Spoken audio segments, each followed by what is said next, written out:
Bom dia, mais uma manhã com Deus, priorizando a palavra de Deus. E nesta manhã do dia 12/8, nós vamos meditar de Isaías, do capítulo 34 ao capítulo 36. E que a paz do Senhor encha o teu coração nesta manhã. Capítulo 34 é uma mensagem para as nações, né? Na versão RA, o título é A Indignação de Deus contra as Nações. Vamos ver qual é a mensagem de Deus, qual é a indignação de Deus a essas nações. Venham, escutem, nações da terra, o mundo, tudo que nele há, ouçam as minhas palavras. Pois é grande a ira do Senhor com as nações. Está furioso com todos os seus exércitos. Ele as destruirá por completo. Ele as condenará à matança. Serão mortos, não serão sepultados. O fedor dos seus cadáveres encherá a terra. E o sangue escorrerá pelos montes. Os céus, lá dos céus, se dissolverão e desaparecerão como pergaminho enrolado. As estrelas cairão do céu como folhas secas da videira, como figos murchos da figueira. E quando minha espada tiver terminado seu trabalho nos céus, cairá sobre Edom, nação que condenei à destruição. Edom vem dos edomitas, que é a descendência de Esaú, isso mesmo, irmão de Jacó, filho de Isaque. Olha só, pois o dia da vingança do Senhor, o ano em que destruirá Edom por tudo que fez a Israel. Os riachos do Edom se encheram de piche ardente e a terra ficará coberta de fogo e enxofre. Esse julgamento sobre Edom jamais terá fim, sua fumaça subirá para sempre, a terra ficará deserta de geração em geração. Ninguém voltará a habitar nela. Ali viverão corujas do deserto, o mocho, o corujão e o corvo. Pois Deus medirá sobre a terra com cuidado. Ele a medirá para o caos e para a destruição. Ela se chamará terra do nada, e logo seus nobres desaparecerão. Espinhos invadirão seus palácios, urtiga, cardos crescerão em todas as suas fortalezas. As ruínas serão moradas de chacais e habitações de coruja. Os animais do deserto se misturarão ali com as hienas. Bodes selvagens berrarão um com os outros sobre a ruína. Criaturas da noite irá até lá para descansar. Ali a coruja fará o seu ninho e porá os seus ovos e chocará seus filhotes e cobrirá com as suas asas. Os abutres também irão para lá, cada um com o seu par. Procurem no livro do Senhor e veja que ele fará, não faltará nenhum desses animais, nenhum deles ficará sem par. Pois o Senhor assim prometeu, seu espírito fará tudo se realizar. Ele lançou sorte e dividiu a terra e as entregou essas criaturas como propriedade. Eles a possuirão para sempre, de geração em geração. E aí o 35, há uma esperança de restauração. Na Ara diz, a felicidade na Sião futura. Né? E ele começa falando que as regiões desabitadas, o deserto, eles exultarão. Haverá uma alegria, uma força daqueles que esperam no Senhor. Esta é a mensagem trazida como esperança no 35. Fala que a terra desolada se alegrará e florescerá como o açafrão. Haverá muitas flores, cânticos de alegria, o deserto se tornará verde como os montes do Líbano, belos como o Monte Carmelo e a planície de Saron. Ali o Senhor mostrará a sua glória e o esplendor do nosso Deus. Fortaleça-os de mãos cansadas e apoie-os de joelho fraco. Diga aos de coração temerosos, sejam fortes e não temam, pois seu Deus vem para vingar de seus inimigos, ele vem para salvá-los. Olhe mais o que ele diz. Quando ele vier, abrirá os olhos dos cegos, os ouvidos do surdo, os aleijados pularão como um cervo. E ele fala mais: fontes brotarão no deserto, e os rios correrão na região desolada. O capim, a cana, o junco florescerão, onde antes viviam os chacais no deserto. Um caminho largo atravessará a terra antes desabitada e será chamado caminho de santidade. É isso mesmo, tá aqui, caminho de santidade. Que coisa mais maravilhosa, não é? Ele diz mais assim: os impuros jamais passarão por ele. Será somente para os que andam no caminho de Deus.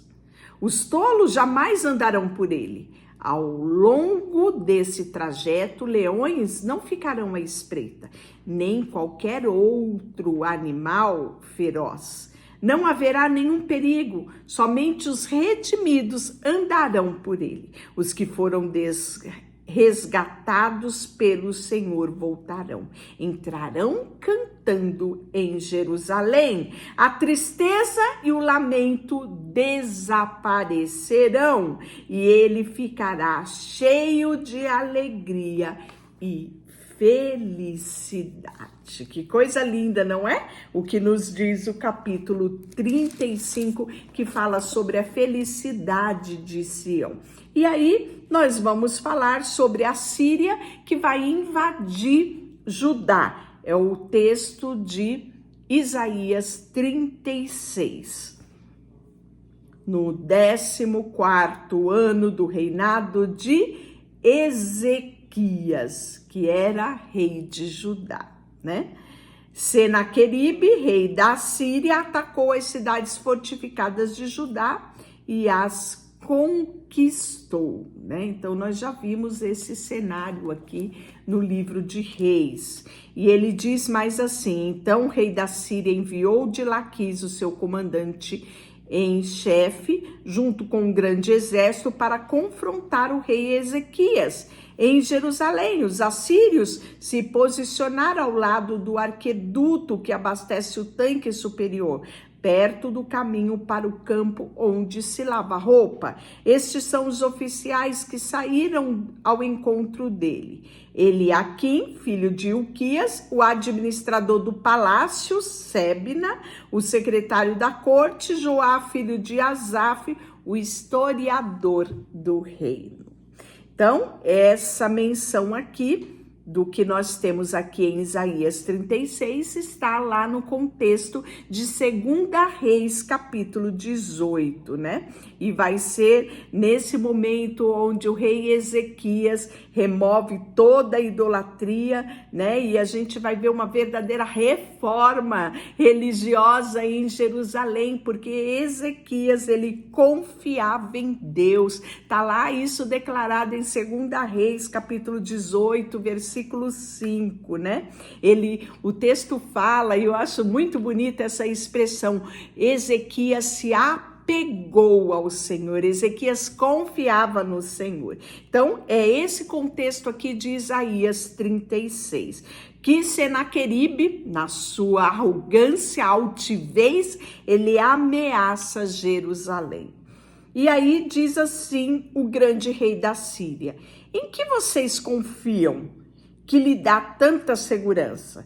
Pensa que meras palavras podem substituir a experiência da minha força militar? Com quem vocês contam para se rebelar contra mim? Com o Egito? Se vocês se apoiarem no Egito, ele será como um junco que se quebra sobre o meu peso e perfura sua mão. O faraó rei do Egito, não é digno de nenhuma confiança. Talvez vocês digam, confiamos no Senhor nosso Deus, mas não foi ele que Ezequias insultou? Ezequias não destruiu o santuário, os altares dele, e obrigou todos em Judá e Jerusalém a adorarem somente no altar em Jerusalém? Vou lhe dizer uma coisa: façam um acordo com o meu senhor rei da Síria, e eu lhes darei 2.000 cavalos, que se forem capazes de encontrar um homem em número suficiente para montá-los. Olha que altivez, né? Que é essa mensagem enviada por Senaqueribe. O próprio Senhor que nos disse, ataquem essa terra e destrua, né? Então, eles estão declarando qual era o destino de Jerusalém, segundo o que pensava e agia Senaqueribe.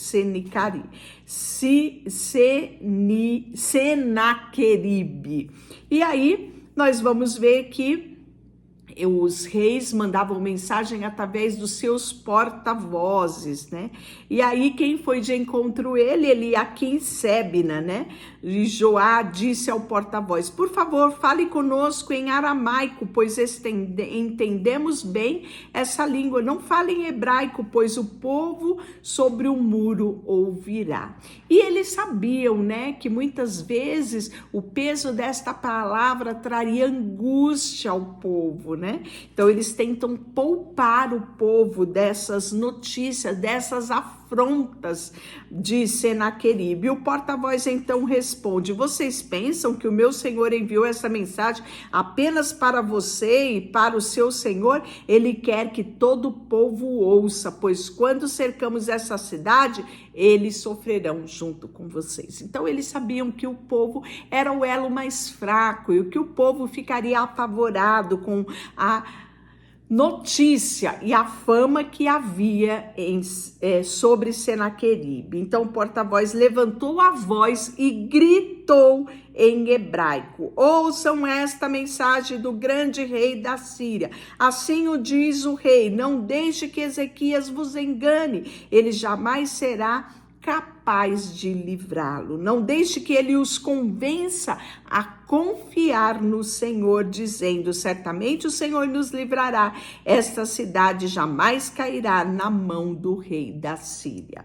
Não deem ouvidos a Ezequias. Estas são as condições do rei da Síria e que oferece a vocês: façam pazes comigo e abram as portas e saia. Então cada um de vocês continuará a comer a sua própria videira e a sua própria figueira e a beber o seu próprio poço.